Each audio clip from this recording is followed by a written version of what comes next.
আসসালামু আলাইকুম দর্শক, আপনারা দেখছেন যে ঢাকা উত্তর সিটি কর্পোরেশনের একটা সার্কুলার নিয়ে আমি ভিডিওটা করছি। সার্কুলার ডান দিকে দেখেন যে 6 অক্টোবর 2024 অর্থাৎ গতকালকে এই সার্কুলারটা প্রকাশ হয়েছে।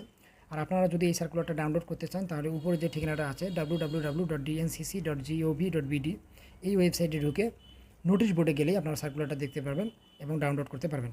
তো দর্শক, আমরা দেখব যে এখানে আসলে কোন কোন পদে লোক চাওয়া হয়েছে, যোগ্যতা কী কী, আবেদন প্রক্রিয়া ইত্যাদি বিষয়। 1 নম্বরে দেওয়া আছে পদের নাম ব্যক্তিগত সহকারী। এখানে শূন্য পদের সংখ্যা হলো 8টি, বয়সীমা 30, বেতন স্কেল দেওয়া আছে 13তম গ্রেড অর্থাৎ 11,000 টাকা থেকে 26,590।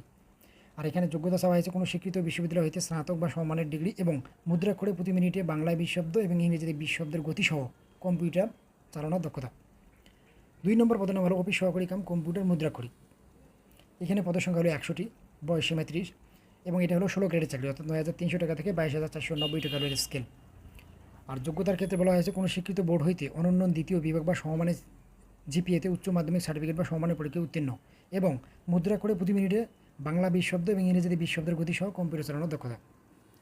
3 নম্বর পদের নাম হলো হিসাব সহকারী। এখানে শূন্যপদ রয়েছে 50টি, বয়সীমা 30। এইটাও মূলত 16 গ্রেডের একটা চাকরি। আর এইখানে বলা আছে যে কোনো স্বীকৃত বোর্ড হইতে বাণিজ্য বিভাগে অনন্য দ্বিতীয় বিভাগ বা সমমানের সিজিপিএতে উচ্চ মাধ্যমিক সার্টিফিকেট বা সমমানের পরীক্ষায় উত্তীর্ণ এবং তথ্য প্রযুক্তি ও কম্পিউটার পরিচালনার দক্ষতা। তো দর্শক, একটা বিষয় দেখেন যে 3টা পদেই কিন্তু কম্পিউটার দক্ষতা লাগতেছে।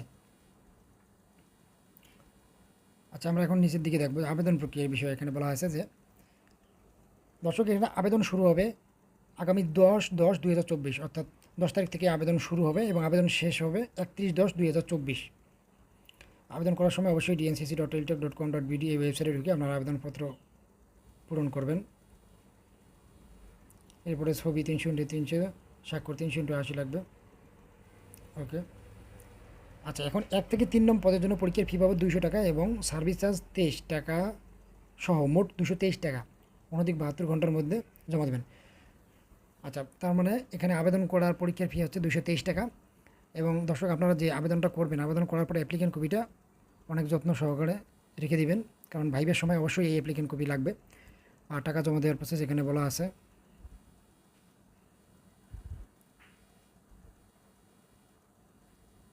আচ্ছা, প্রার্থীর যোগ্যতা যাচাই। এখানে আসলে ভাইবার সময় আপনার কী কী কাগজ লাগবে সেই কাগজ বিষয়ে বলা আছে। এরপর 7 নম্বরে আমরা দেখব যে নিয়োগে সরকারের সর্বশেষ বিধিবিধান ও কোটা নীতি অনুসরণ করা হবে এবং পরবর্তীতে সংশ্লিষ্ট বিধিবিধানে কোনো সংশোধন হলে তা অনুসরণ করা হবে। তো দর্শক, বর্তমানে যে কোটা বিদ্যমান আছে সেটাতে তো মেধা কোটার পরিমাণই বেশি।